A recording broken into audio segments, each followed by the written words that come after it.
Chris Voss gave me a huge 1 year's worth of subscriptions on Patreon, and I'm grateful to him for bringing you today's video. Jetmir Hare Apparent versus Avaline, Okineka Howl, and Carador. 2-lander, so we can get the previous commander into play reasonably soon, hopefully. Start off with some hares and get into ramp.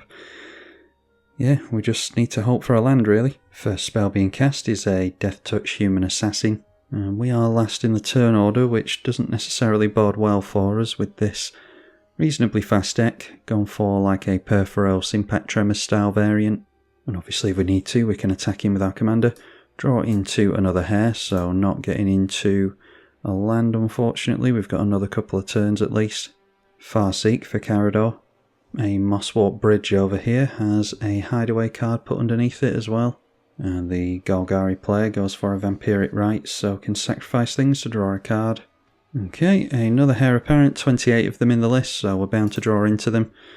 But we are very much eager to draw into a land next turn, like I keep saying. Manglehorn does not have an artifact to blow up, but can at least bring them in tapped. White of the Reliquary. Looks as though Avaline might be missing a land as well, which doesn't bode well for us. So, fingers crossed.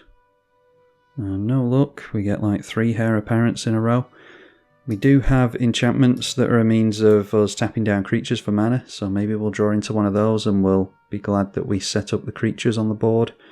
So the first Hare Apparent doesn't trigger, it cares about seeing other Hare Apparents. Obviously this second one does see the original, so we get our first token. Llanowar Elves for Carador, and we see the first commander, Sovereign Okineka Howl, so not missing any lands over there. And Avaline gets into a third one as well. It is a tap land unfortunately, and there's an Oversold Cemetery, so they need 4 or more creatures in the graveyard. In order to trigger that, they'll get a card back into hand. That artwork in the middle reminds me a little bit of Joy Boy for any One Piece fans. Anyway, now we get into an untapped land. We do have a couple of tap lands in the deck, so would have been unlucky to draw into one of those, but we'll take advantage here and get in the Kodama's Reach. With that we'll fix our red. Do we have double red? Yes we do. Only one spell though, so we'll go double red. Next turn it looks as though we might be able to go for Delny into another Hare Apparent and start to get the double triggers. Make our opponents worry about us early. Survival of the Fittest, always a scary one with the Carador deck. Making use of that straight away, discarding a Karmic Guide and is able to go for a tutor. Might be able to get Wormcoil Engine. And his Golgari Grave Troll, which he also wants to discard, I imagine. And there it is, which allows him to tutor for a Deathrite Shaman, which he's likely going to play this turn. The Cat Commander plays Trash the Town. So put in a couple of plus counters. When it deals combat damage to a player, draw 2 cards. And it swings straight into the left. I think it is Carador we should all be looking at here with that survival. Another couple of plus counters onto this, puts him a third of the way to commander damage already. Unless he decides to block, which he does, and then decides to pull that back. So taking the full hit for 7, and the Sovereign will draw up to 9, having to discard to hand size. White of the Reliquary activated, sacrificing the other Death Touch creature. Gets to search for a land and put it into play tapped. And it's no special utility land or anything. Just going for another duel. Glissa the Traitor now, the infamous First Strike Death Touch. No artifacts to put from graveyard to hand. Alright, another Hare Apparent. We're not going to be shy on those this game apparently, so drop a mountain. We're going to have to take a Pain to the Brushland, but that's what it's in here for.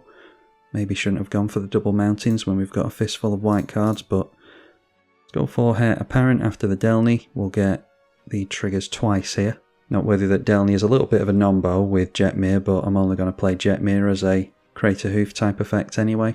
So we get a couple of rabbit tokens, and a couple of rabbit tokens again, so looking pretty good now. We want something like Anointed Procession, or maybe even just drop the commander next turn. Downside of this gameplay is that it's obvious what we're looking to do. Deciding to dredge the Troll out, as you would expect, so now going for discard with the Survival of the Fittest again. We've got lands. Dread Return he can actually make use of here if he wanted to. A Hermit Druid, always a scary one. Kakusho the Evening Star. Oh, looks as though he discarded the Kakusho actually, so searches out an Eternal Witness. Now discards the Grave Troll again and searches up Protean Hulk. This is going to be a fun one. Exiles a Mountain Valley from his own graveyard in order to add a mana with the Deathrite Shaman. Survival of the Fittest again. Discards the Protean Hulk to that. And tutors Reclamation Sage. And there is Victimize, so Protean Hulk. Are we just going to see an auto win here? Brings in the Protean Hulk with the Karmic Guide. Reanimates the Kakusho with the Karmic Guide. So in all this he didn't search for a sack outlet, which we'll assume he needs for the Protean Hulk, which is surprising. Maybe he would have been able to play it during all this. At least now we've got a chance to exile the Protean Hulk with Swords to Plowshares if we don't one-shot him. Bear Umbra onto the cat, which means this now has Totem Armor, which means it's perfect target for Swords to Plowshares. Is going to cost us 3 mana, I will have to remember. And swings to the left, meaning we don't have to dedicate quite as much to the Carador player, assuming he takes a bunch of life here. Might even get one shot. This is a 15-16 now, which means, yeah, it makes it more difficult for us actually. If this player doesn't go down, we might have to give him a turn, because if we have to take in a bunch of attacks over here in order to not get one shot by the Okineka How, yeah, it's going to make things tricky. Blocks with Kakusho, as you would expect, in order to gain some life. So we each lose 5 life to the Kakusho. And, oh, does this not have Trample? No, so not getting any commander damage through whatsoever. Just making it easier for us. Mosswort Bridge now able to be activated. We'll see what he gets from that.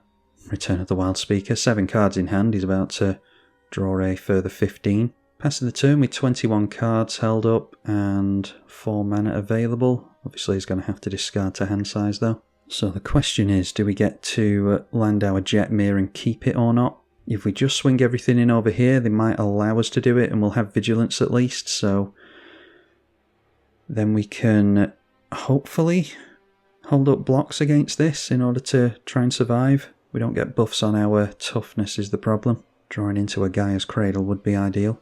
Maybe the best idea would be to attempt to swing in down the middle, take him out, and then just exile the Protean Hulk and hope that he can't combo off next turn. And this is all ignoring the Death Touch player over here. Viridian Emissary. When it dies, you get a basic. Priority is being held up by Tarax over here, so we'll assume that he has some kind of interaction. The white, obviously, sacrificing the Phyrexian Elf, so gets 2 lands into play here. And after that, it is a Fungal Fortitude. +2 to power, and when the enchanted creature dies, return it to the battlefield tapped. Now then, what on earth do we do here? 3 Trees City could change things. I did say I wanted a Gaia's Cradle. But 3 Trees City might make all the difference. So we can make a bunch of white mana, which means we can hold up the Swords to Plowshares on the Sovereign. Name Rabbit with the tribal land. And we have to be careful what we tap here. It'll have to be red and brushland.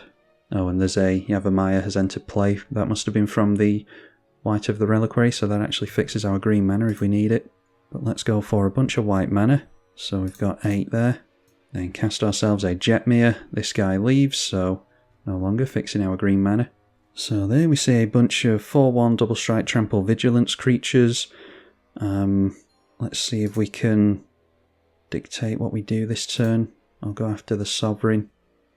Might have a Teferi's Protection or something like that. If we can get rid of his commander, then I'm hoping it buys us a turn against him so that we can go off against this player instead before he tutors something relevant.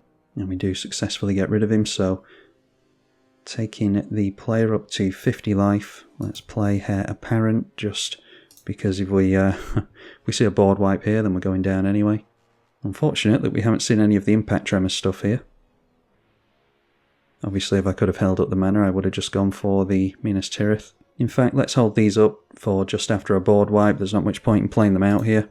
So, if we go at 10, 20, 30, and 40 over there, then we can go for 48. And then it's 8, 16, 24 and 32 over at Tarax. So hopefully takes this player out. and we don't have a Swords to Plowshares onto Jetmir or anything. But of course he does have something after drawing into 21 cards. It is a Stroke of Midnight, so saving this player, even though he wasn't going to go down there. So we will return Jetmir to the command zone, and we'll see if Carador can just combo off here. So yeah, Carador getting another chance to grab himself a sack outlet for the Protean Hulk, which you've always to assume is a combo, of course. But at least with the Swords to Plowshares play onto the Sovereign over here, we're not too worried about a swing back. Does not pay for the Karmic Guide, so that does go into the bin. Survival of the Fittest is pretty much all he's done all game. And there we see the Carrion Feeder, as we expected. Discarded the Grave Troll in order to fetch himself the Carrion Feeder. So maybe there's a Swords to Plowshares or a Path to Exile here. Maybe he had it planned out all along, and there we go. Now the play of getting rid of our Jetmir makes sense. Just needs to hope that he can deal with our board before we get the Jetmir into play again. We didn't see a board wipe discarded to hand size in all these cards in the bin here, so might be safe to assume that drawing into like a fifth of his deck, he did manage to get into one. Reanimating the Karmic Guide, the Hulk has been exiled, so can't reanimate it. Manages instead to reanimate the Kakusho, the Evening Star, and can sacrifice it straight away to Carrion Feeder if he wants to, but probably wiser to use it as a blocker. 5 cards in the Celestia player's hand. We'll see if he did manage to get into that Wrath. And there it is, a Farewell, exiling everything. So we ultimately are punished for playing out that other Heir Apparent. That has the Carador player scoop straight away. And we see another Heir Apparent, so let's see here, we've got, yeah, missing a land really, but let's go for a Heir Apparent. The 3-tree city, not going to be relevant this turn, I don't think. So, yeah, kind of been punished for going for the double red previously as opposed to another plains, because we could have gone for another Heir Apparent here. And I don't know if that could have made it, so we'd one-shot our opponent, I doubt it. Just a case of trying to outrace his Sovereign at this point. We haven't taken any commander damage to it yet. Nissa, who shakes the world, can untap a forest if needs be, and does decide to get a 3-3 in the way. Also doubles up the mana, of course, so has 6 mana available, but does tap down the creature, so it might be that we can hit the Nissa and get rid of that double mana. It's a Voracious Hydra, a 4-5, and when it enters it can fight a creature you don't control. It can also get more plus counters, but deciding to fight a Heir Apparent. Alright, another land for us. We will instantly turn that into white mana. Play ourselves a Heir Apparent, and then we're making 4 mana from Tree City, so yeah, thanks to getting into that land we can play ourselves a Jetmir. And at the moment only giving us a 3-2 and a 2-1 Vigilance, so how many creatures do we need for the other ability? 6, yeah, so getting rid of the other rabbit made a difference there, although we were never going to have double strike. Ultimately need to see another Heir Apparent. If we play another one, it'll enter with 2 rabbit tokens, giving us 3 additional creatures, 6, 7 and 8. And even with that, it isn't enough to give us the double strike, so yeah, we're giving our Celestia friend over here all the time in the world, unfortunately. And with the mana to boot. So Sovereign Okinek Ahau into play again, followed by a Lightning Greaves.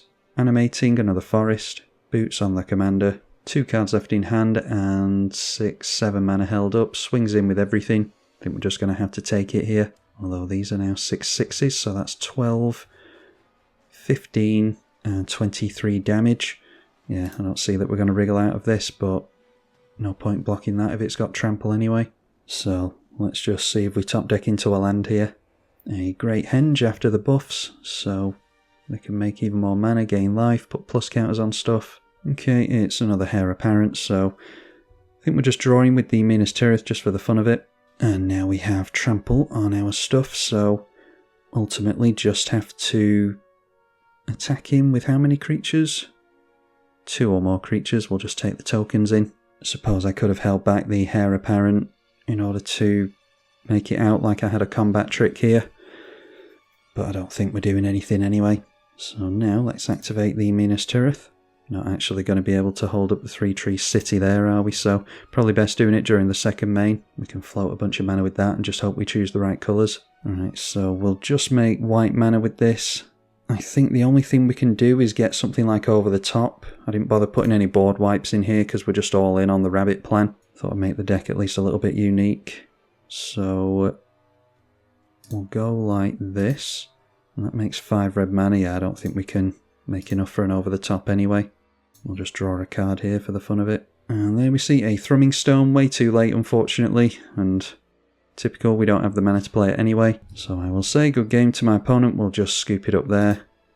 But yeah, I think that does show off the power of the deck. It was well played by Terax there. Drew enough cards to get into the interaction to buy himself another turn, and that's all he needed apparently. Once we've got the Heir Apparents in play, we just need to keep them in play, so maybe having like clever concealment and stuff like that would be an idea to include in the list. And like I said, didn't see any of the pingers like Impact Tremors and stuff, which would have dealt a lot of damage, not enough to make a difference, I don't think. There was a lot of life gain during that game, but if you did enjoy it, then be sure to let me know.